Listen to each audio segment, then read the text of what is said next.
为了给队友制造尾流，他主动收油减速，但没想到这套操作却意外打乱了电能释放的 AI 算法逻辑。Now, are we going to see the same thing again? That is a sector that gives him a chance. Verstappen in the hunt. 哈扎尔的距离明显比预想的要近了很多，但这并非他故意为之，而是因为电能释放逻辑改变了。不过好在维斯塔潘没有受到影响，还是刷新了自己的最快圈速。Will it be provisional pole for Max Verstappen? The answer is yes. 最终，红牛通过团队合作帮助维斯塔潘拿到了第2名，但这套电能释放规则却令很多人感到困惑。多名车手遭遇了无法解释的异常状况，他们纷纷抱怨直道速度不足。而这之中影响最大的就是赛季初还被认为是争冠头号热门的乔治·拉塞尔。He's ticking off the final corners. The pre-season favourite begins with a win. George Russell wins the Australian Grand Prix. Very nice. I like this car. I like this engine. 揭幕战，拉塞尔拿下分站冠军后，车迷们直呼拉皇登基。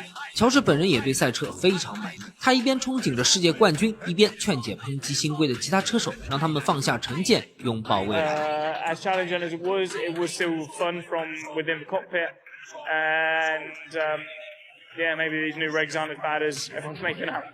但谁也没想到，第2站开始，拉塞尔的赛车就开始遭遇各种问题。Ferrari is very quick, and it's Russell. Stopped. Open top right. Looks okay now. 变速箱卡滞，整体转向不足，能量回收系统异常等等，这让他连续3站都没能染指桂冠，甚至有2次都没上领奖台。而反观他的队友19岁年轻小将 Kimi 安东内利，连续3站 Pole to Win 秀翻全场，从排位到正赛全面压制了拉塞尔。不会再有问题，安东内利冲线了，连续拿下3个分站冠军。而比挨揍更可怕的是，舆论风向从一开始的惋惜和同情变为了彻底的质疑，最终人们得出一个结论：安东内利的驾驶风格比拉塞尔更适配新规。Give us a word also on George Russell's race, obviously finishing P4 and making up those last positions due to that Leclerc spin. At ease with the car, this kind of smooth tarmac. So yeah, P4 is I think damage limitation for him. 如果真是这样，这意味着拉塞尔7年的 F1 经验彻底归零，而100多场大奖赛打磨出来的驾驶方式更是需要彻底重构。拉塞尔不相信，但他又不得不信。尤其是在迈阿密用上了队友的调教后，他发现赛车果然好开了很多。然而拉塞尔的坏运气还在继续。加拿大站，当他终于在排位战胜队友并在正赛中领跑全场时，他的赛车又出问题了。哎呀，拉塞尔什么情况？车坏掉了，车有问题，车坏掉。与之前软件系统漏洞频出不同，这次的赛车是硬件系统直接坏掉了。拉皇眼睁睁看着追分的机会从手上流逝，本可以追进7分，现在又被拉开了25分，里外里损失了32分。扔掉，不把扔掉，这个极致。拉塞尔的沮丧肉眼可见，而到了摩纳哥，低落的情绪似乎影响了他的发挥。在难以超车的蒙特卡洛，他仅从第3排出发，比赛过程中又因为自己的急躁和车队的沟通失误，错过了本可以登上领奖台的机会。最终在积分区外完赛，目送队友完成5连冠的壮举后，拉塞尔已经落后了68分，并被老队友汉密尔顿超过，跌落到了车手积分榜的第3名。不过在回到欧洲赛区后，安东内利的赛车也开始问题频发，连续3站都输给了队友，其中2站都因为赛车故障1分未得。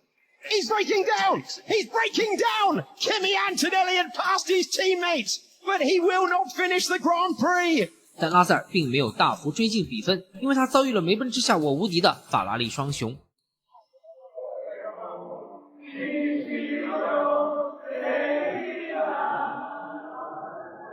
汉密尔顿和勒克莱尔的一人一冠，让拉塞尔来到斯帕时依旧落后队友25分。而在比利时斯帕，拉塞尔遭遇了前所未有的困境，他不仅要面对全面压制自己的19岁天赋队友，还要时刻留意想要和自己1换1的法拉利双雄，就连老对手维斯塔潘也靠着尾流战术排到了自己的前面。最要命的是，比赛刚刚起步，拉塞尔就遭遇了电控程序 bug， 被汉密尔顿和勒克莱尔追上后陷入了不利境地。Third, and Russell and Lewis Hamilton make contact. Second in the championship, makes contact with third in the championship, and Russell is in the gravel. 拉塞尔似乎忘记了老汉的成名绝技，就此遭遇退赛，1分未得。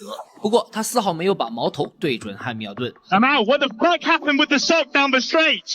I had no Battery down the 但 Toto straight. 赛后表示，大家都遭遇了这个问题，甚至客户车队的加斯利也是如此。就你不小心撞了，到底谁的问题？不用我多说了吧。随后，沃尔夫还解释了拉塞尔排位慢队友 0.5 秒的原因。动力单元的确存在某个问题，但即使解决掉这个问题，在排除新旧引擎的差距，拉塞尔也只能提升 0.2 到 0.25 秒，所以他的驾驶方式还是要改。见老板都这样说了，拉塞尔也只能收起情绪，展望未来。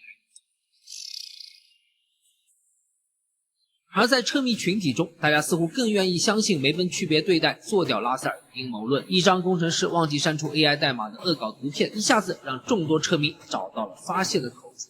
而紧接着的匈牙利大奖赛，倒霉的乔治先是在排位赛遭遇冷却液泄漏，直接把车停在了路边；而在正赛中，起步软件又出现了重大故障，仅仅是轻微给油，转速就直接拉满，收油后转速又暴跌，防熄火装置被强制激活，第一圈就跌到了队尾。 As we get George Russell's anti-stall and then just a load of hope you don't get clattered from those behind him. 上半赛季结束，拉塞尔落后队友59分，还在第3名。身后的勒克莱尔距离自己只有22分，而迈凯伦也在最近2站强势归来，诺里斯的状态非常火热，再加上一心想要挽回维斯塔潘的红牛，下半赛季极有可能是4家乱斗的局面。而对于拉塞尔来说，只有尽早适应新规，才有可能在赛车恢复稳定性后挑战队友。不过眼下他最想对托托沃尔夫说的是 Change your car.